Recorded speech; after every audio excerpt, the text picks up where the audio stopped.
Dimensional Fund Advisors ETFs begin trading today, really a first step as the quant giant prepares to convert around $20 billion of mutual funds.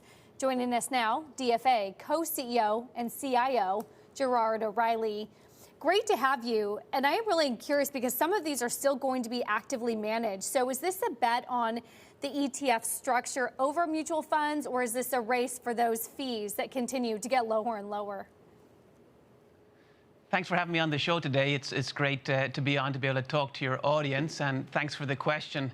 Yeah, you're right, we listed today, and it's a very successful launch in my books. The team did a fantastic job. As of 3 p.m. Eastern Time, we had traded over 100,000 shares on the NYSE of each of the two ETFs that you mentioned, a US and a non-US developed all-cap ETF.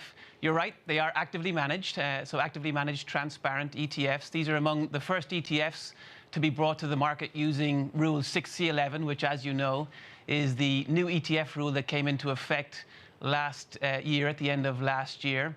And you're also right that we plan to convert six existing tax managed strategies into ETFs, and we had the preliminary registration documents for those 6 new ETFs filed yesterday, in fact. And those two, we plan to be actively managed, transparent ETFs. So the whole active, transparent ETF landscape is kind of in its nascency. You know, you have about a $4.5 trillion ETF marketplace. And the vast majority of that, over 99% of that, is an index. And these are not index funds, they're active, transparent ETFs. I see the appeal here. I mean, obviously, Gerard, I mean, you're straddling sort of two worlds here. I guess two worlds, at least from the minds of investors, with the mutual funds and, of course, now with the ETFs. With this new products, or these new products that you're rolling out today, they seem to be trying to take, I guess, the best of mutual funds and giving the convenience and lower cost of ETFs. Are you concerned at all at the way these are that investors either might not take to them in the way that they would maybe a pure play ETF? Well, I think a good way to frame up that question is figure out how did we get here. And when you think about Dimensional is very much an investment-led firm. We have an investment philosophy that's based on research, academic science, and then we translate that into great portfolio design and also daily flexible portfolio management, flexible trading, which is the active implementation. So we have a lot of the benefits of a traditional index approach, broad diversification, low cost, but then the benefits of active implementation when it comes to higher expected returns, risk management, and so on. So that's first and foremost our bread and butter. We're also very much client-focused. We work with financial professionals.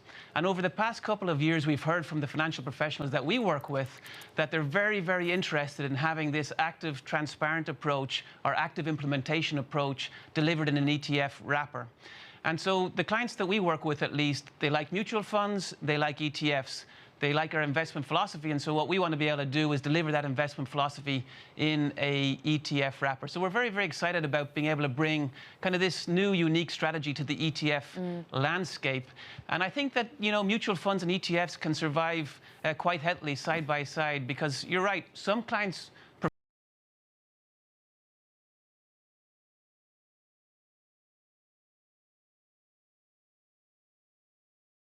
that we work with that like mutual funds, like ETFs, like our investment philosophy, and that's kind of the rationale for this launch. You talk about the professional clients that you work for, but it's interesting, sort of mutual funds have fallen out of favor with the retail investor, basically. It's seen as old school. Do you think in some way this can make it new school for the people who are so into ETFs at the moment, and particularly the retail investor longer term and perhaps future clients of yours?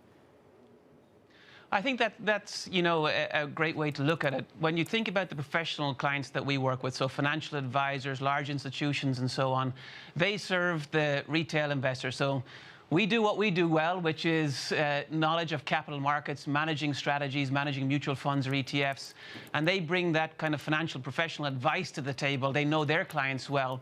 And so as they work with clients, and they work with clients across all age demographics, and so they have clients that prefer kind of, to use your term, old school mutual funds, and they have clients that prefer ETFs.